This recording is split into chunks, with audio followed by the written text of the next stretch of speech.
It's time for our keynote session on epilepsy and mental health. I know everybody was waiting for this topic, and myself and Chuck had a chance to sit down with Dr. Trobliger, who will be speaking in a moment, to talk about an array of topics in epilepsy and mental health. So without further ado, let's jump right in. Welcome to our keynote session of Purple Day Around the World, Homeschooled. We hope you've enjoyed the conference so far, and we hope you've learned a lot from all of the presentations. On behalf of Purple Day Every Day and the Epilepsy Association, we wanted to take this opportunity to thank each and every one of you for tuning in today and joining us for the conference. Everything we do here at Purple Day Every Day and the Epilepsy Association is aimed at improving the lives of people affected by epilepsy. We'd also like to thank all of our sponsors for this conference, including our presenting sponsor, Aeds. Be sure to check out their booths in our virtual exhibit hall where you can leave your contact information and stay in touch. Without further ado, I'm honored to introduce our special guest for this keynote session, Dr. Robert Trobliger, co-director of Neuropsychology at Northeast Regional Epilepsy Group. Dr. Trobliger will answer a ton of questions about neuropsychology, what it is, what its role is in epilepsy treatment, epilepsy and depression, loneliness, and mental health, as well as some very thematic questions related to our homeschool and virtual learning theme. So let's dive in. Our first topic is the role of a neuropsychologist in the epilepsy care spectrum. So Dr. Trobliger, you're a neuropsychologist. Many of us know what a neurologist is, and many of us know what a psychologist is, but what is a neuropsychologist? What do they do? And in the overall epilepsy care spectrum, where do you and other neuropsychologists fit in? It's a good question. It sort of marries those two areas, the neurology part and the psychology part.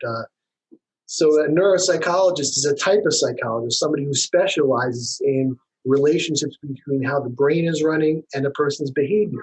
And usually we're interested in somebody who's undergoing some sort of dysfunction. And we want to measure that and figure out what we could do to help them. So what we do is a lot of our work involves testing people, doing these long evaluations of people in different areas of cognitive function, like their attention span, their memory, their language, their executive functioning, as well as how they're doing emotionally. So we take a look at symptoms of depression, symptoms of anxiety, symptoms of anger, how they handle things, how they deal with things, that sort of work. And we get these, as a result, we're able to write up a report that we can share with the people to let them know how they did and then give them recommendations based on that, as well as share that information with their neurologist to give them some information that can be helpful for their treatment. Doctor, this is Chuck with the Epilepsy Association, and you just touched on something important there. Where does the role of the neuropsychologist fit in with the team, with the neurologist and the epileptologist, in the treatment protocol? Absolutely, that's a good question. So we're not necessarily right on the front line. The neurologist, specifically the epileptologist, would really be the first person to work with somebody to get a sense of what their concerns are. Is there concerns about seizures here? Certainly, if the person has a history of seizures, they're going to take a look at that. But usually somebody gets referred to us if there's a concern about their cognitive function. If somebody comes in and says, I'm having problems with my memory, I'm having problems focusing, I'm having problems getting the words out, expressing my thoughts. Or maybe they have some concerns about their children. My child's having trouble in school. My child's having some behavioral issues. They have some problems focusing or some problems sitting still. Maybe they have some social issues. So there's a lot of areas that we can help with. Well, simply, briefly, what kind of testing do you do? If somebody doesn't know anything about neuropsychology, right. They come in, what kind of testing? I have epilepsy. I'm used to an EEG or an MRI or blood work, but right. What is it you really do? That's a good question, because sometimes when people come in for that first session, I say to them, do you know why you're here? Do you know what we're going to do? And sometimes they'll say, no, I don't know. And they're a little bit nervous. And so I say, well, let's talk about that a little bit before we get started so I can help you feel a little more comfortable. So I kind of talk about what you just said. I said, well, I'm not going to put anything on your head. I don't have a machine that I'm going to put you in. I definitely don't do anything with needles. My job is just to sit here and ask you a lot of questions, right? So for instance, I might tell you a story and have you tell it back to me. Or I might have you do some math in your head. Or I might have you draw something for me. I'll have some questionnaires for you to fill out that tells me how you think you're doing, which might be different from how I see that you're doing. And then maybe I'll have some questionnaires that family members can fill out too, that can tell me how they think the person's doing. So I can get a lot of information. So basically the person is with me for a couple hours and it's me asking a lot of questions. Thank you. That's great. That's great. So you sort of touched on this, but let's dive in a little bit deeper. On a day-to-day basis, what are some of the types of conversations that you're having with people affected by epilepsy? And we'll take it one step further. What are some of those conversations you're having with family members and caregivers? Well, let's see. I mean, if we're talking about the person coming in for the test, then the conversations usually involve, again, any kind of changes in functioning. Usually they have a concern about decline in their functioning. They have a concern about how their brain is working. Maybe they can't focus as well as they used to. Maybe they have concerns about remembering things. And what the impact of that is on school or work or their relationships or their ability to function at home. And then, their caregivers would probably cover similar areas. They have concerns about how this person is doing, how their seizures are impacting them in their daily life. Again, a lot of the questions and concerns I have a lot to do with school or work, which makes sense because it takes up a lot of people's time. Absolutely. Absolutely. So just touch on that caregiver portion. So the conversations you're having with caregivers versus people living with epilepsy itself do differ a little bit?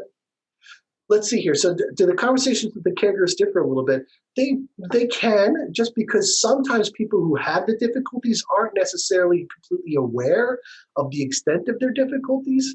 The person who's caring for them can sometimes give me a different perspective and tell me more about the problems that they see that maybe the person isn't going to tell me. Sometimes the person might be embarrassed.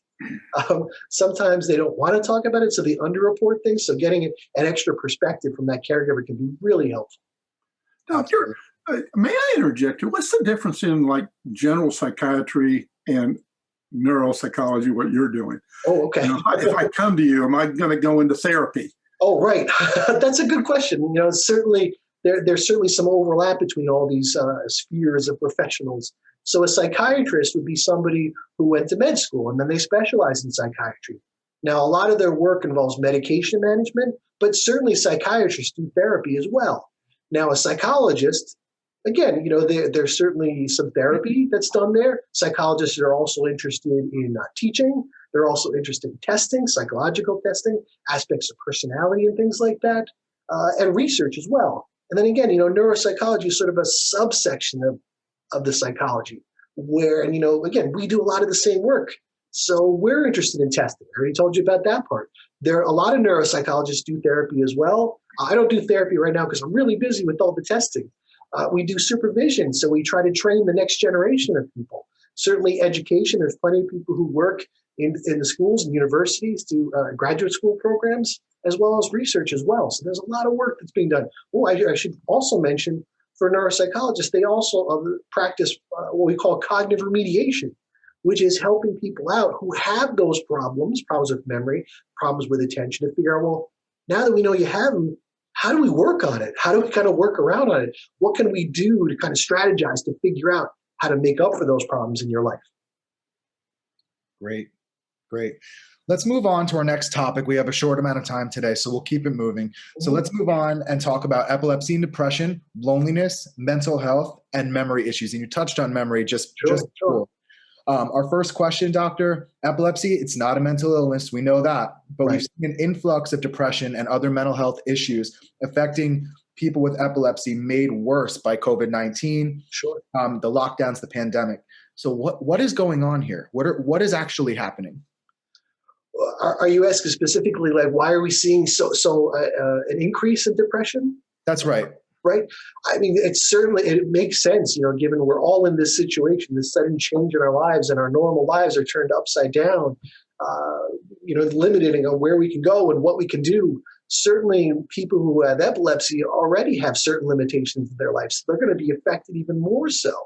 And I think we're going to talk a little bit later about people's social functioning. Just generally speaking, where everybody's impacted socially in terms of how we can interact with other people.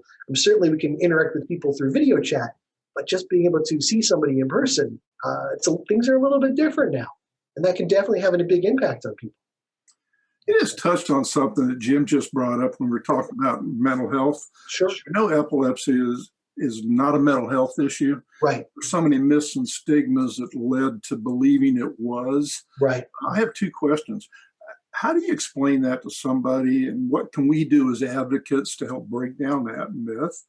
In secondary, I've been doing this almost 30 years now. Right. And when I first got started, we see depression in a person with epilepsy and saying, what you just said, the social implications, I'm diagnosed, I'm depressed. Sure. Now we know 25, 30, 40% of the people might have a comorbidity. Depression can go hand in hand with epilepsy. Absolutely. So you touch on those two things, the myths and the stigmas, and how we break that down, and yet understanding how depression goes along with epilepsy and why we should be treated? Absolutely. And again, those are good questions. So certainly, regarding the first part and the stigma and the misunderstanding and conflating it with mental illness, I mean, you can sort of see why people might misinterpret it as a sort of form of mental illness. There's certainly different types of seizures, but sometimes during the course of seizures, somebody can stare off, or they can seem confused, or they could slur their words, or they might be aggressive with other people. And these are certainly behaviors that we can associate with mental illness. It can be very confusing for people. And you may not necessarily know, no, this is a seizure. This is a physical, organic reaction to your brain misfiring. So how do we address that? It's education. It really has to be education. And certainly groups like this, right? Giving information to people, and certainly people who have a history of seizures themselves, educating the people around them, educating their friends, educating their family to let them know, no, I have a diagnosis. I have a medical diagnosis. This isn't just a form of mental illness. There's some misfiring in my brain that causes these seizures. And, to your second question, certainly about the overlap with depression. So again, we're not saying that seizures and epilepsy are mental illness, but we definitely see a relationship there. Seizures certainly, again, they have a big impact on a person's functioning. A big one is that it stops people from driving, and that affects their independence. It can affect their academic performance, and that can make them feel different than their peers. It can affect their self-esteem. It affects their ability to work. Maybe they can't hold a job anymore. And certainly people's work is a huge part of their identity. It helps them feel good about themselves. So if you take away those things, or you have any changes in those areas, you can see how somebody could feel easily frustrated and easily depressed. And then you add in the COVID part too, it makes things even more complicated. Thank you. Absolutely. Thanks, Doctor. So let's jump to our next question. So what are some of the visible symptoms of depression in somebody with epilepsy versus somebody who's not living with epilepsy? Is there a difference? Is there something that we should be looking for as advocates, as members of the epilepsy community? Right. I mean, it's a good question. I don't think there's a nice and clean divider between the two. I will say that there are plenty of people who come into the group to see me, and they'll claim that they don't feel particularly depressed, but then maybe some of the questionnaires suggest otherwise. Right. And they don't necessarily endorse a lot of feelings of sadness, but maybe they endorse not feeling that interested in doing things that they wanted to do before. It's hard to get going. They have sleep problems. They just have problems focusing, those kind of things. And those certainly are symptoms of depression, not feeling as good as they used to, not feeling as good about themselves as they used to too. Maybe not feeling as good as other people as well. Absolutely. Thanks for that. So I'm going to take it one step further. Sure. What can friends, family, other people that know somebody living with epilepsy, right. and of course the general public, perhaps it's a teacher, perhaps it's somebody, a camp counselor, right. That might not necessarily be in the epilepsy community day to day, but they know somebody right. Who's living with epilepsy. What can they look for to be helpful? And of course, we don't want to tell people to go out, witch hunting, right? Sure. We just want them to be able to know what to look for, signs and symptoms. Again, I would just say, if you see like a change, if they seem different from the person that you knew them like before, if you see some long periods of time where they seem sad or gloomy or down, or again, they just have trouble getting going, they just have trouble getting things done. Maybe there's some social withdrawal there as well. And in terms of what can they do, I think sometimes people are hesitant. They don't want to seem nosy. They don't want to seem pushy. But I think reaching out to people can always be a good thing. It's always a good thing to reach out to somebody who shows you care. It just depends on how you do it. Okay. So that just brought up something great, not to interrupt you, Doctor. How do you do it? It's hard enough with epilepsy to tell somebody to have epilepsy. Of course. But if I'm feeling depressed, how do I approach somebody and say I need some help? Or if I'm a caregiver and I notice some of those symptoms of somebody, how do I approach them tactfully and lovely? Do you have any advice? I would say certainly approaching somebody and saying, you seem sad, you seem depressed. That might put them on guard. But if you approach somebody and say, like, I'm just more concerned about you. Things seem a little bit different lately. How are you feeling? How are you doing lately? You're kind of opening things up. You're giving some open-ended questions there that give the person a little room to talk about how they're feeling. Beautiful. That's a great answer. It's a good start. Absolutely. Let's keep going in our list of questions for you, Doctor. So a huge question that we see our audience members talking about it is related to their side effects of any anti-epileptic drugs that they're taking. Right. So without targeting a specific treatment, would you say that AEDs can be linked to depression? And is this something people with epilepsy and their caregivers should be talking to their neurologist, talking to their neuropsychologist, talking to their epileptologist about on a regular basis? Absolutely. I wouldn't say there's a direct relationship between side effects and depression, but I would say certainly a person could experience some depression as a result. A very common side effect amongst these anti-epileptic medications is for a person to feel tired, a person to feel fatigued. And again, that's going to affect how much they can get done during the course of the day. That's going to make them feel not quite as productive. Certainly, they can make them feel confused at times too. Again, problems focusing. You just feel different. You don't feel like yourself. And that can certainly make you feel depressed and down. Absolutely. Certainly, again, if you're feeling those symptoms, you should let your epileptologist know what's going on, what you're experiencing. They want to know. They need this information. The doctors are always trying to strike a balance between, can we get that seizure control, but also have as few side effects as possible? And that's a tricky thing for them to do. But certainly they need the patient's help to get that information, to be able to try to strike that balance. Doctor, as a neuropsychologist, you're not the one to prescribe the medication. But there are other issues in epilepsy if the person has seizure surgery or whatever that can cause memory issues. Right. As a neuropsychologist, what therapies or exercises or kind of practices would you give to somebody to help them maybe with memory? Okay, that's a good question. There's a few basic things that we can talk about during sessions to help people out a little bit. One of the things I try to encourage people is try to stay as engaged as you can. Okay, and what I mean by that is using your brain somehow, trying to read things, especially challenging things that make you work. Certainly some sort of puzzles and some games. I would encourage that too. I would also encourage learning something new.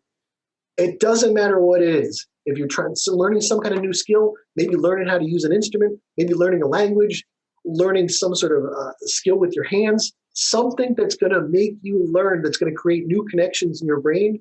You want your brain to be working. You don't want it idle. You want to challenge yourself as much as possible.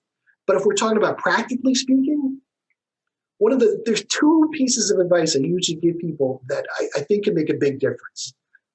People who are forgetful, it seems like one of their biggest issues is they tend to put things off till later. I'll get to that later. And then they forget. That's frustrating, but that happens to all of us. So I would encourage them to, when somebody asks you to do something or you think about doing it, you should probably do it right then and there so that you don't forget about it. Or you got to have some sort of system that's going to remind you to do it later, whether that's paper, some people like notes, or they're going to use their phone, have an alarm on it to check it, text themselves, something to remind themselves to do it later. So that's one. And two, the other piece I would tell them is trying to be careful about putting things where they belong. Again, this idea of like, I'll put that away later. Things get lost, things get moved, things get thrown out. That's what happens. So put your stuff where it belongs when you're done with it, and then you'll know where your stuff is. That's great advice for all of us. Thank you. I've learned some of that the hard way. Let's take one step back really quick to close out the section on epilepsy and depression. Is there a take-home message you want viewers right now that might be experiencing some of those epilepsy and depression symptoms to take action on? What's one simple thing that they should be doing after this conference concludes? I would say, first of all, that experiencing those kind of symptoms makes a lot of sense. It's nothing to feel bad about. It makes sense. It's a normal reaction to these kind of changes. And I would also say, too, in a time like this, services are available, probably way more available than they were before through methods like this telemed therapy can be very helpful for people. There's some research that suggests it's just as helpful as in-person therapy. And think about it. It makes it so easy. You don't have to leave your house to see a therapist. You could just talk to them over the computer. You don't have to worry about a waiting room. You don't have to worry about traffic. You don't have to worry about getting lost. You just talk to somebody, and it's so convenient. Absolutely. Absolutely. Awesome.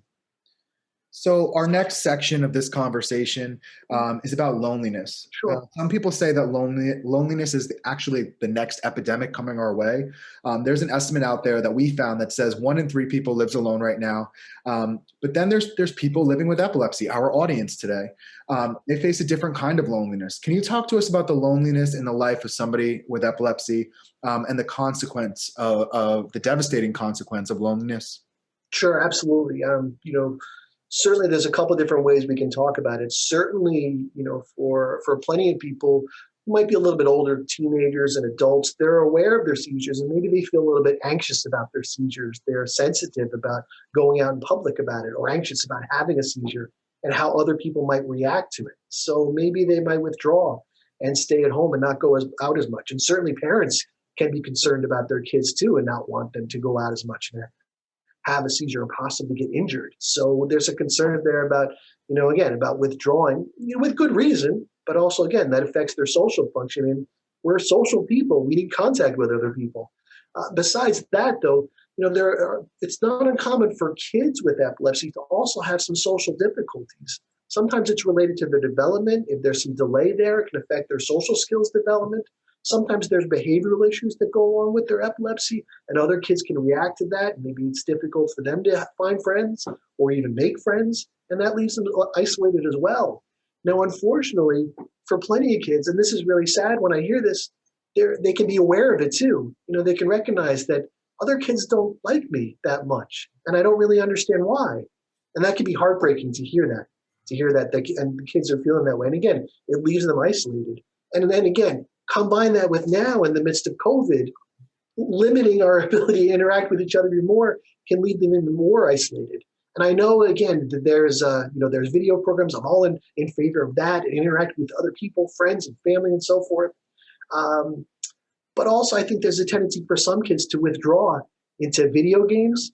Mm-hmm. And certainly there can be some social interaction there with other players, but that's not quite the same thing as having a friend. Or friends, people you can talk to, people you can share things with. Absolutely.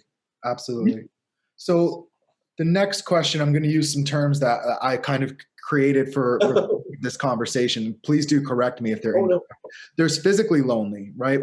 A person is alone. Someone living with epilepsy may be living alone, not seeing people. Maybe they're not hanging out with a lot of people on a day-to-day basis. But then there's a feeling of what I'm calling perceived loneliness. Maybe they feel alone in a crowded room. Right. Do you think that there's something you can talk to us about to help people living with that perceived loneliness, to help break that feeling so they can take a step forward and help themselves? That's a good question. And certainly I would agree with you. And going back to that early example, you can imagine being in a classroom around other kids when you're able to go to a classroom and having trouble connecting with other kids. You're surrounded by them, but maybe you don't feel that connected to them. These are hard things to figure out on your own, though. So I would say, getting back before to our example about depression and having access to therapy, certainly therapists can help people work on their social skills as well. And so that can be very helpful. And it's certainly reaching out to family, reaching out to friends, and not isolating yourself. I think that's important. Reaching out to the people who are in your life. You've already touched on some great things there, Doctor. And Jim, thank you for bringing up a subject. It's bad enough if I'm diagnosed with epilepsy, I might withdraw, as you said, and even with COVID, it's worse. Sure. Yeah, I'd like to touch on, because hopefully even on our platform here in the conference, our guests have filled out their profile and reach out to others that, just like them. That's why we built this, so you can make new friends, whether it's in your own geographic area or somewhere clear across the country or around the world. And there's so many organizations I'd like to let everybody know, like us and like Purple Day Every Day. We do Zoom meetings like this. People learn and have questions and answers, and there's online support groups. I've even seen online children's groups where they teach you how to draw Mickey Mouse or whatever, and they share their pictures. So I thank you so much for telling everybody, don't hide, reach out there today in the virtual world, because there are so many places that you can meet people and do so many things. So thank you for bringing that up, Doctor. I think you're absolutely right. And I think you're right. And what it plays a huge role there is this idea of hearing, oh my God, I feel that way. I have that problem. It makes such a difference to feel like I'm not alone here. Other people feel kind of like how I feel. And that can make you feel better too. And be able to connect with other people, that's huge. Absolutely. Absolutely. And it's actually a really great time for me to just jump in and let people know to check out the Epilepsy Association, check out Purple Day Every Day, look at the different content that we have on our website. At Purple Day Every Day, we recently launched a blog. I know that Chuck's team at the Epilepsy Association also has a blog. There's some Zooms on a weekly basis at the Epilepsy Association. The bloggers on our side of things, it's real people with real epilepsy telling real stories, places for people to go to identify and connect with each other. It's just so important. So as we close out this section, I just want to step back, take a big picture look at mental health as it affects the epilepsy community. So we talked in depth about depression and loneliness. Sure. But are there other mental health issues that are affecting people and families with epilepsy right now? Have you noticed any new trends? Let's see here. I would say sometimes we're seeing increased anger and frustration. Right. We've all just been inside a long time around a lot of the same people. And again, we're not necessarily used to that. So that's certainly a piece of it, and trying to figure out how can I carve out some time for myself, to take care of myself. Having a little distance from people can be a healthy thing too. Some time alone for yourself can certainly be helpful. But I would think also another major issue is anxiety. Anxiety about seizures, anxiety about future seizures, anxiety about what's going to happen to me in the future, what's going to happen to my family in the future, what's going to happen with my seizures. Are they ever going to go away? How am I going to be able to handle it? What does the future mean for me? So those are certainly some questions that come up as well. Absolutely. Absolutely. Great. So let's move on to the third part of our discussion today.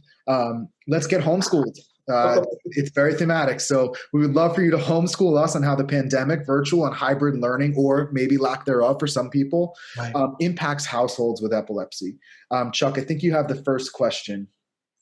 Yeah, in the virtual world today, and I'm leading an example of students, there's still so many areas that are virtual schooling, for our students or parents that made the choice for that. Are there any very specific things for a child with epilepsy, or even an adult that's trying to do what you recommend to go on and learn something new? Are there some things that we would need to know as a person with epilepsy out there in the virtual world and a learning platform that may be different for us to be aware of? Let me make sure I'm getting your question correct. I understand it right. Are we talking about when we're taking care of our kids, or we're taking care of ourselves? I think both. I know we touched on memory issues, and a lot of people are concerned about photosensitivity, which is not as major as everybody thinks it is. It affects somebody. Right. But there are things we need to be aware of as a person with epilepsy, trying to learn in the virtual environment today. Well, I would say, again, if we'll talk about kids for a moment, just this idea for plenty of kids with epilepsy, they have problems focusing. They have problems learning, and retaining material. And not unexpectedly, they can get some help, some services, and some accommodations in the classroom. And that can make a huge difference for those kids. But you can imagine doing that kind of work in front of your computer can be a lot harder for those kids. Getting those services over the computer is harder for those teachers to do that kind of work, to redirect them, to give them more attention. If we talk about different kind of therapies that they might get, speech therapy, occupational therapy, physical therapy, those kind of things are harder to do virtually as opposed to in person. Not only that, but there's a different relationship once you throw in, we have a kid working at home and their parents are maybe nearby and trying to help them stay on task. Ask any parent. There's a lot of difference between your relationship with your child and the relationship your child has with their teacher, which makes a lot of sense. So it can be very difficult for those kids to learn in that kind of situation. That's great advice. And I think that's one reason why Jim's added this to the topic to bring it up. But you do have to approach it a little differently. So thank you, Doctor. And I would say, like, well, what do we do about that? I would certainly say, the communication's got to be key here. Communication between the family and the teacher to see, like, well, what can we do to help? Where do they seem to be struggling? What can we ask you more questions? Can the child ask you more questions at some point later in the day to get some more help? And I think that can make a huge difference. Absolutely. Sorry, one more thing. And also try to be careful about where you do the work as well, right? So again, kids with seizures, it's not uncommon for them to have problems managing distractions. So having a nice, quiet place to work, that's going to be key, but maybe a little bit challenging if you got siblings who are all around you trying to do their work as well. So it could be, again, a tricky balancing act for those parents to try to find a nice, quiet place for this person to work and balance their own demands as well with their own work, right? You just answered my next question. Where do you find a place in this new virtual world where I can focus like that and a student can focus? Thank you for bringing that up. It's very tricky to try to find a nice, quiet place to work. Again, especially if you have a family where your siblings are working and your parents are trying to work too. Where do I find a nice, quiet place? I don't know if I have an easy answer for that, but it's something that certainly needs to be considered for everybody. Absolutely. And that's something that's affecting people across the country, perhaps even across the world, not even just limited to people with epilepsy. So if there's something to be said there. If a family with epilepsy out there is really struggling with virtual school, I can say, I don't live with epilepsy, but my nephew is having a tremendously difficult time. So, these families are not alone. Even the general population is struggling too. Absolutely.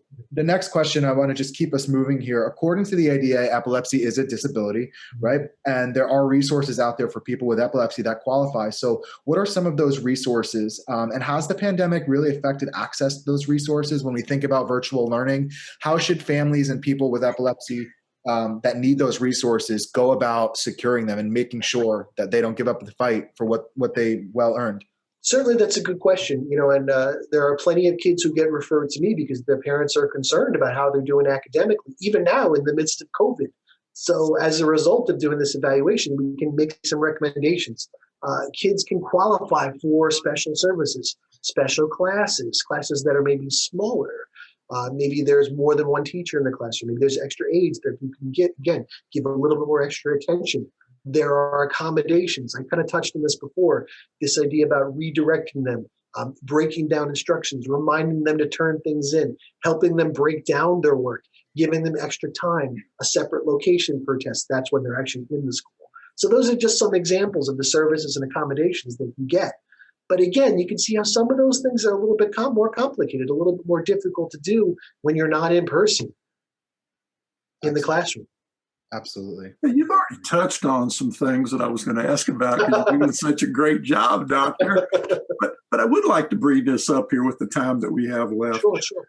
We have so many people on here that are associations like us that are all over the United States and some even internationally that are advocates for people with epilepsy. And we have so many advocates and we have so many guests that have joined this conference that want to become advocates.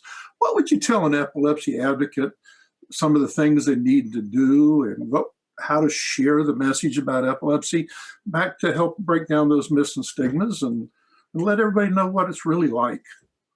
Wow, that's a good question. I would like to say that there is some potential for everybody, right? That everybody can learn, and maybe it's just incremental, but there is always the potential there for progress as long as the people are getting the help and the services that they need. And certainly advocates can play a huge role in that, in making sure those students get the help and services that they need. You just answered that because, we've had to change our operations because it's a new world. Sure. I think what an advocate can do is to reach out for the people you're serving and find out what services are available. We've shifted our medical practice to telehealth. Sure. And my social workers are supportive on a telehealth platform that's very secure. So as you brought up, there are a lot of services out there for people. Right. To be an advocate, go out and seek out those services. So thank you, Doctor. I would say also, the testing can make a huge difference too, because it provides a justification for those services, right? We have some numbers, we have some data that back it up that suggests okay, the person's experiencing difficulties, and I'm going to show you exactly where those difficulties are. And I'm going to tell you how this child is maybe different from their peers in certain areas and why those services would be necessary. So you've got some evidence that sort of backs up your position. That can play a huge role. And that testing can be done through a medical group, but it's also the testing can be done through the school too. Absolutely. Dr. Trobliger, on behalf of Purple Day Every Day and the Epilepsy Association, we really wanted to thank you for your time. We've come to the end of the questions that we wanted to ask you, but is there one single take-home message that you want all the families and people living with epilepsy to know about the neuropsychologist and just to take away from this keynote session? I mean, we're here to help. We're here to help. When you come to see us, it's not going to be scary. The idea is we want to figure out what's going on. We want to figure out what your strengths are. We want to figure out what your weaknesses are. We want to try to figure out how the school can help you. We want to figure out how you can help yourself. We want to figure out how your family can help you. We want to give you the resources that could be helpful to you, whether it's different therapy recommendations, specific referrals, whether it's books, whether it's websites that give you some kind of strategies. We want to give you information that's going to try to help you, not just give you a lot of numbers. We want to give you information that's going to help you. That's so great. And I hope that everybody watching will really take that to heart and consider seeing a neuropsychologist in their epilepsy care decisions. Reach out to your neurologist, reach out to whomever it is that you talk to on a regular basis and see if there's one available in your area within your insurance plan. You can always reach out to the Epilepsy Association or Purple Day Every Day for some counsel on that. We've got tremendous amounts of contacts in the field. Thanks again, Doctor, so much. So this actually concludes our keynote session. Thank you to all the viewers who stuck with us. This was a lot of questions. We got homeschooled on so many different topics. Epilepsy and depression, loneliness, mental health, memory. We got homeschooled on being homeschooled. So, this will be available after the conference. You can come back and play it again. Thank you again, Doctor. You get to check out all the booths in the platform. Check out the booth, see what the sponsors that generously, donated to us to make this all possible have for you. There's great resources in there. And we look forward to seeing you in our next session. Thanks again, guys. Thanks, everybody. Thank you.